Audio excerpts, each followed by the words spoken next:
नमस्कार मित्रांनो, मी Napoleon Hill आहेत आणि आज मी तुम्हाला असे एक सत्य सांगणार आहे जे मी 25 वर्षाच्या संशोधनातून 500हून अधिक श्रीमंत लोकांचा अभ्यास करून शोधून काढले आहेत। हे असे सत्य आहे जे पुस्तकामध्ये नाही तर तुमच्या ऊर्जेमध्ये दडलेले आहेत। जेव्हा मी अँड्रू कार्नेगी, हेनरी फोर्ड आणि थॉमस एडिसन यासारख्या महान व्यक्तींना जवळून पाहिले तेव्हा मला एक गोष्ट समजली। त्यांची खरी संपत्ती त्यांच्या बँक खात्यात नव्हती तर त्यांच्या व्यक्तिमत्वाच्या प्रभावामध्ये होती। होय, तुम्ही बरोबर ऐकलेत। ही कोणतीही अंधश्रद्धा नाही, हे मानसशास्त्र आहे, विज्ञान आणि मानवी वर्तनाचा अभ्यास आहेत। सर्वात महत्त्वाची गोष्ट म्हणजे हे विकसित करता येते। आज मी तुम्हाला अशी प्रक्रिया सांगणार आहे ज्यामुळे तुम्ही स्वतःमध्ये अक्षरशः पूर्ण बदल घडू शकता की संधी आणि यश तुमच्याकडे आकर्षित होऊ शकेल। पण त्याआधी एक प्रश्न, तुम्ही कधी लक्ष दिले आहे का की काही लोक खोलीत प्रवेश करताच सर्वांचे लक्ष त्यांच्याकडे वेधले जाते। ते काही बोलले नसले, काही विशेष केलेही नसले, पण त्यांच्या उपस्थितीमध्ये एक वेगळेच आकर्षण असते। लोक अट्रॅक्ट का होतात? काय कारण असतं? त्यांच्या व्यक्तिमत्वामध्ये असतं किंवा त्यांच्या बदलामध्ये असतं किंवा त्यांच्या चालढालमध्ये असतं? असं काय असतं त्याचा शोध घेणं गरजेचं असतं। ते म्हणजे लोक नैसर्गिकरित्या त्यांच्याकडे ओढले का जातात? संधी त्यांच्याकडे आपोआप येताच का? हे नशीब नसतं, हे त्यांच्या व्यक्तिमत्वाचा, पर्सनॅलिटीचा प्रभाव असतो आणि जो त्यांना, लोकांना आणि खास करून जनतेला अट्रॅक्ट करत असतो। याच्या उलट काही लोक असे असतात जे खूप मेहनत करतात, चांगल्या कल्पना असतात, पण तरीही सतत संघर्ष करत राहतात। का? कारण त्यांच्या विचारसरणीमुळे आणि वागण्यामुळं ते स्वतःची संधी दूरपासून जात असते किंवा स्वतः संधीपासून दूर जात असतात। मित्रांनो, मी नेपोलियन हिल, तुमचा सर्वांचा मित्र। मोटिवेशनल गुरुजी या चॅनलमध्ये आपल्या सर्वांचं हार्दिक स्वागत। आत्तापर्यंत आपण व्हिडिओला बघितलं नसेल तर लाईक करा, शेअर करा आणि खास करून सबस्क्राईब करा आणि तुमच्या 2 मित्रांना पाठवा। तुमचे विचार संदेश पाठवत असतात। सर्वप्रथम हे समजून घ्या की तुमचा मेंदू एका रेडिओ स्टेशनसारखा आहे, तो प्रत्येक क्षणी विचारांचे संदेश पाठवत असतो। थॉमस एडिसन यांनी मला एकदा सांगितले होते, प्रत्येक विचाराची एक विशिष्ट वारंवारता, त्याला आपण फ्रिक्वेन्सी असं म्हणत असतो, आणि तुम्ही ज्या प्रकारे विचार करत असतात त्याच प्रकारे गोष्टी तुमच्या आयुष्यात अधिक प्रमाणात दिसू लागतात। सध्या आपण एआयचा विचार केला तर बघा, तुम्ही एखादी गोष्ट यूट्यूब, सोशल मीडियाला बघितली तर तशाच प्रकारच्या गोष्टी तुमच्या मोबाईलवरती स्क्रोलिंग होत असतात। तशा प्रकारे आपला मेंदू सुद्धा आपल्या फ्रिक्वेन्सी म्हणजे वारंवारिता आपल्या डोक्यामध्ये जसं चाललं असतं तशा प्रकारे घटना आपल्याबरोबर घडत असतात। जर तुम्ही सतत विचार करत असाल, माझ्याकडे पैसे नाही, मी गरीब आहे, माझ्यासाठी यश मिळवणे कठीण आहे, त्यावेळेस तुम्ही कंटिन्यू गरीबच राहाल। तर तुमची ही कमतरतेचा विचार जोपासत आहात। तुम्ही कायम पॉझिटिव्ह असायला हवं, तुम्ही मोठा विचार केला असायला हवा।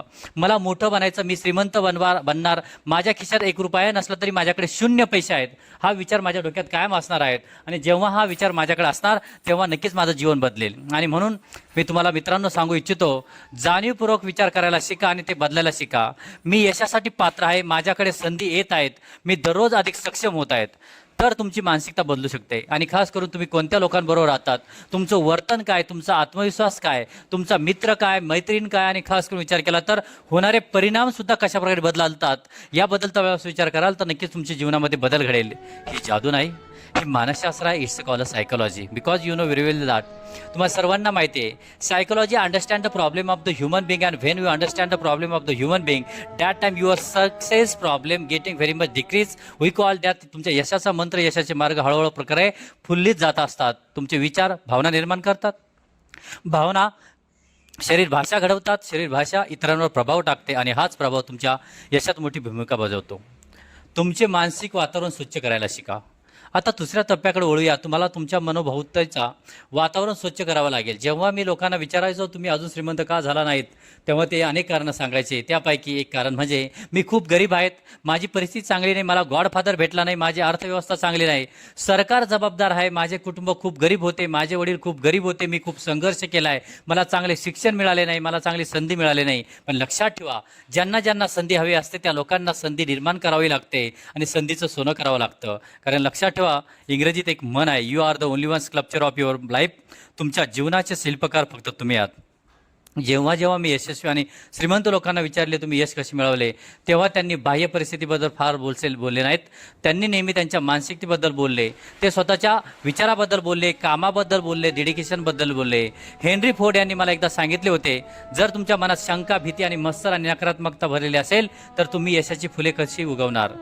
लक्षात ठेवा, तुमच्या मनातली भीती, तुमच्या मनातला आवेग, तुमच्या मनातलं सगळ्यात जास्त मत्सर आणि खास करून मी करू शकणार नाही, it's call a negative thoughts, या गोष्टी जेव्हा जातील तेव्हा नक्कीच तुम्ही यशाकडे जाल। म्हणून प्रथमतः सकाळी सुटल्यानंतर स्वतःला सांगा, मी ताणातून मुक्त आहेत. मी लक्षात ठेवा, माझ्या मनातून विचार आलेले वाईट विचार मी काढलेले आहेत आणि मी नक्कीच यशस्वी होणार. हे जेव्हा तुम्ही सांगाल तर जगातले असंख्य प्लॅटफॉर्म तुमच्यासाठी उपलब्ध आहेत. आज बहुतेक लोकांना हेच कळत नाही की त्यांच्या मनात किती निगेटिव्ह कचरा भरलेला आहे, नकारात्मक कचरा भरलेला आहे. तो कचरा काढण्यासाठी दररोज तुम्ही लक्षात ठेवा, नकारात्मक बातम्या वाचत असतात, सोशल मीडियावरील तुलना करत असतात, लोकांच्या तक्रारी करत असतात. गॉसिपिंग म्हणजे खास करून लोकांचं मराठी भाषेत बदललं तर आपण लोकांचा चर्चा किंवा धुनधुत असतो आणि स्वतःबद्दल वाईट विचार करत असतो. हे सर्व तुमची मानसिक ऊर्जा कमी करत असतात. म्हणून आजपासून निगेटिव्ह लोकांपासून दूर जा, वाईट बोलणाऱ्या लोकांपासून दूर जा. नक्कीच तुम्ही यशस्वी व्हाल. आणि खास करून तुम्ही अशा पण लोकांजवळ जा जे लोक तुम्हाला खास करून व्यवसायाचं मार्गदर्शन करतील, विचाराचं मार्गदर्शन करतील आणि खास करून स्वप्न त्यांची मोठी असतील. कदाचित ते स्वप्न पूर्ण करताना ती व्यक्ती स्वप्न पूर्ण झाल्यानंतर कदाचित तुम्हाला स्वतः ती बोट देऊ शकते. ही मानसिक ऊर्जा तुमच्यात आली पाहिजे. यशस्वी लोकांच्या मनात प्रेरणा, आशा आणि स्पष्ट ध्येय असते. ध्येय स्पष्ट करायला शिका आणि आपल्या जीवनामध्ये 30 दिवसाचा नक्कीच प्रयोग करा.